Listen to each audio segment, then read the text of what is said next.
Ba-ba-da-ba-ba-ba-ba.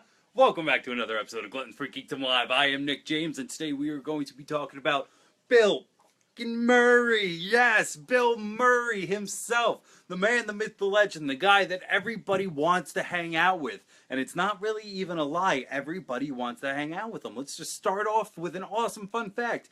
Bill Murray is known to show up to parties that aren't his and just be like, hi, and start just mingling around. He shows up to college parties, sits down, and just offers kids life advice. He's known to show up at bars, get behind the bar, and he offers, like, what do you want? What do you want? And everybody offers, and he just gives them shots of tequila. Like, somebody will say, like, let me have a daiquiri, and he's like, coming right up, and he pours a shot, and they go, oh, thank you very much for this daiquiri. And, like, they take it because it's Bill freaking Murray, everybody. Actually, it's William James Murray is his full name, and he was born September 21st.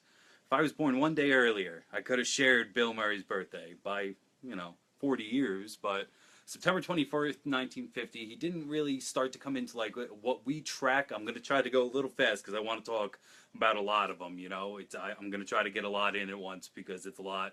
He's awesome. So SNL Season 2 is when he first broke onto it. If you do not know, if you have not seen the SNL with Bill Murray, I'm not going to go through and talk about everything that he was awesome at. He was just awesome at everything on it. All of his bits hit, it was right after Chevy Chase left, so we were left with this whole... And Bill Murray filled it. That's a little dirty. Not as dirty as I meant it, but it's still kind of funny. So that was 1971 to 1983 seasons that he went for. In 79, he got his breakthrough, his first big, holy crap, I'm on screen, as Bill freaking Murray in Meatballs. He moved on to Caddyshack later, and everybody, no. I'm not very good at a lot of things, but I'm not very good at one thing, but I'm pretty average at a lot of things, and I got that going for me. It's awesome. Who doesn't love Bill Murray? And everybody grew up quoting Bill Murray where I was from, at least in my head. Like, me and my friends like Bill Murray, I should actually say.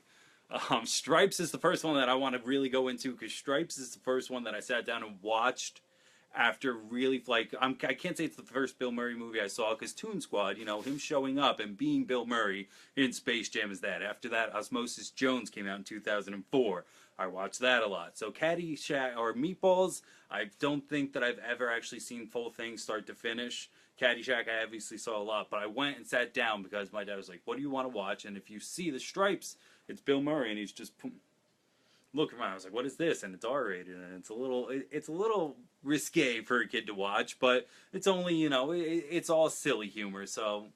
Maybe it's a tribute that to the reason I am the way I am today. But my dad let me watch it pretty young, and it's directed by Ivan Reitman, as we know is the director of Ghostbusters. It stars Harold Ramis, who we know is in Ghostbusters. They play John Winger and Russell Zisky, and they are awesome. They're really funny in this movie. I'm not going to go through the whole thing, but John Winger at the very beginning has this very hot girlfriend, and she leaves him, and he's a cab driver, but the cab breaks down, and all he's got is this pizza and stuff, and he's like, I'm going to join the army, and he drags in Russell Zisky, Harold Ramis to be in there, and they go, and wackiness ensues. It's a Bill Murray movie. It's an early Bill Murray movie, so that late kind of, oh wow, he can really do some serious stuff.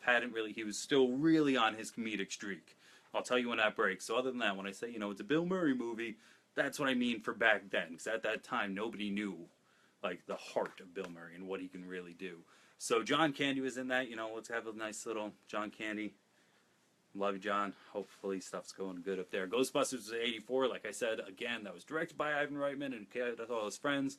If you want, there are Gluttons for Geekdom Live all about it. I wear another jersey. It's very awesome. Go look that up. Let's just plug in the middle because I don't want to do it at the end. YouTube, Podbean. You know where to find us. I'm going to stop plugging all that stuff. If you want to talk to us, you know how to find us by now. 2 live viewers. Bobby Deuce is on with us. Thank you, Anthony Weiland. I mean, not only are they part of the show, they're our biggest fan, too. Like, you guys know where to find us. If you want to know, just message us then. Scrooged. Scrooged is my It's a Wonderful Life. It is my Christmas movie. November it starts, and I will watch it through the entire thing. Scrooged is basically Charles Dickens' A Christmas Carol. But, it's up in the 80s. He plays a guy, he's like a network executive. Frank Cross, his name is. And he goes through the 3 stages of Ghost of Christmas Present, Past, and Future. That came out November 23rd, 88. So I still wasn't born, but now I've seen it. It was scary for me when I first started. I didn't want to watch it, because if you see his boss comes back, who are supposed to be like the Marley brothers who are all Cheney, and he shoots him. And like, and he's all zombified, and like a mice crawls out of his mouth. Ew, a mouse crawls out of his mouth. Say that 10 times fast. It's gross. And then, if you want a fun fact too, if you've seen the movie quite often, the Ghost of Christmas Present is played by a lady, and at one point she grabs Bill by the lip, and she pulls him. And she was acting so well that she pulled him and actually really hurt him. I don't know if you've ever just kind of even given a slight tug on the bottom of your lip, but it hurts intensely. And she really pulled it, and like they had to stop production and really work that out because she had hurt him. And then, it wasn't like because she was mad. She was doing her job. That's what they do. And even he had said, I'm not very, don't worry about that. That's kind of what happens. The reason that we're talking about Bill Murray today, I don't know if you know, but it's Groundhog Day. And just in case you want to know, he saw his shadow 6 more weeks. Let's go. Let's get through it. But Groundhog Day, he plays Phil Connors, who's my favorite character of Bill Murray's. I think it might be my favorite movie. I don't know. Like, Ghostbusters is great, but it's great on so many different levels where, I don't know, it kind of crosses into, my nerd side of me compared to the movie, not the movie nerd. Like, it's this whole separate little compartment. I don't know. Ghostbusters can't fit in it because it fits in many more different circles of nerd. Groundhog Day does not. It's just a good movie, even though it's kind of a time travel movie.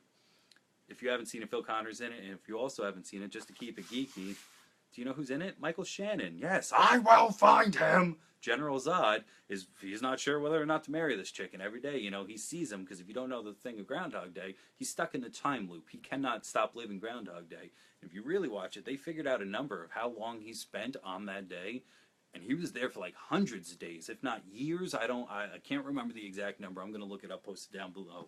Don't worry about that. But it's a very long time he lives the same day, because you see him time and time again actually killing himself. He cannot take it anymore. He drops a toaster into the bathtub. He jumps off buildings. He gets hit by cars until at the very end he gets so zen that he goes around and creates a perfect day. He saves people. He puts up tire jacks. He learns to play piano in a day because he's had that day so many freaking times. So at the end, it's just beautiful when it wakes up and it's February 3rd. And he's like, do you know what? This is the most beautiful thing I've ever seen. I want to move here. Because it's a brand new day. It's the same place, but it's a brand new day. It's brilliant. And that was actually directed by Harold Ramis. Isn't that cool? So yes, his Ghostbuster Egon buddy, Egon, whatever you want to say, was that. Now to move into the serious, and we're almost done, don't worry, I'm going to get you out of here right on time. Lost in Translation, 2003. That's when everybody went, holy shit, Bill freaking Murray. It's great. If you haven't seen it, go ahead. It's on Netflix. Look it up. That got him a Golden Globe. It got him a BAFTA award and an Independent Spirit Award. Like, that's really impressive. One movie got him 3 in a row, and everybody, it was like unanimous. It was one of those ones where people said Bill Murray, and out of the 5 people, usually you get the people acting. People actually were like, yes, like freaking A, because Bill freaking Murray. Now, if you don't understand why I keep putting the expletive in between, you have not seen Zombieland. If you have not seen Zombieland, I will have to come and get you out of the rock you live in. He is one of the only people still alive, not zombified, in Zombieland, and they go to this house and he accidentally gets shot by Jesse Eisenberg because, in my opinion, it's one of the dumbest pranks to play in that universe of a zombie land. So I really don't blame him. He dies and he does it with dignity. And do you have any regrets, Bill? And Garfield, maybe? It's just, I love people that could take a swing at themselves. And that's why I think Bill Murray is one of the funniest people in the world, is because he can always take a swing at it himself. Kevin Smith said it the best, that Bill Murray is Bugs Bunny come to life. Bill Murray is a human cartoon because he can. He is so fluid with how he is, and he can be funny in situations that shouldn't or wouldn't be funny. He is a cartoon character where he could say and do and get away with things. He can show up to bars and serve shots, and it's funny. It's not annoying. If I were to do that, I'd get my freaking ass kicked. But it's Bill Murray, and him saying I don't understand. Like, this is obviously a strawberry daiquiri. Looking at the shot of whatever, that's obviously a beer. Like, it's funny. If you don't get why it's funny, I guess you really don't just really get Bill Murray. Last one I want to leave you with is one of the more recent commercially successful, awesome ones that has him and Melissa McCarthy team up, and that is St. Vincent. I say more commercially successful because, unlike some of his other movies, he does a lot of movies with Wes Anderson. If you haven't seen those, like Budapest and Steve Zissou. What was the other one that I just watched that was great? Let me know. Comment down below. You know what I'm talking about. Oh, Royal Tenenbaums. That's not recent. No, that's not what I was thinking either, but still. St. Vincent, kind of. They go through the motions. So you kind of know at the end, you know, this stubborn old man, he's going to like this little boy at the end and not like that. And at the end, you know, the little boy gives a speech about everything that it takes to really be a saint. And as you're watching it, you feel, you think about people that you might have misjudged, or it just gets you through the range of emotions that it should. And at the end, he's singing Bob Dylan. So it's really great, you know, once I was a young man and he's smoking cigarettes. I got a deal to go. So I really just love all things Bill Murray. Groundhog Day. Go ahead and watch it today. I'm sure AMC has got to have it on. And if they're not repeating it over and over, they missed an opportunity. I think that that's the funniest joke in the world, to play Groundhog Day 24 hours on Groundhog Day. I see we got one comment. Let me see who we got. Do you know the circumstances Bill Murray working on Groundhog Day? Like him himself as the actor? I know that any circumstance that involves Bill Murray getting a job, he has no agent. He signs no contracts. If somebody gets Bill Murray to do a movie, it's because they've sat down with him and he gives them a gentleman's agreement, which means he shakes their hand. And at the end of that, hopefully they just sit and they're like, I hope this guy shows up. Maybe that's what you're talking about, Deuce. Maybe you know even more about stuff that I don't know. We could do a full Bill Murray podcast if you want. I just want one more thing. I usually have some sort of prop, and other than just myself dressed up, my sister said, hey, you know that, like, I've had this for you for 2 years. Isn't that great? Oh, we just love you, Bill, so much. Oh, Bobby Juice again, the personal assistant he hires. No, I don't. No, we'll post a story down below of what Bobby's doing, because we're 12 minutes in. We went a little long for Gluttons for Geekdom Live. Check us out. Mr. Classic's Combat Chronicles will be on Friday. I'm going to try to bring back Saturday morning Animation Congregation. I really might cut the morning by a half hour, meaning 11:30, because, you know, people got to sleep. It just has to happen. Mondays, soon, we're starting Bobby Deuce's unnamed Game of Thrones project. He's going to get to us soon. Check us out on YouTube. Let us know. Groundhog Day Marathon AMC right now. You were right. Thank you, Anthony Weiland. It is the best freaking joke to play Groundhog Day all day, every day. AMC is obviously the best. That's why they did it.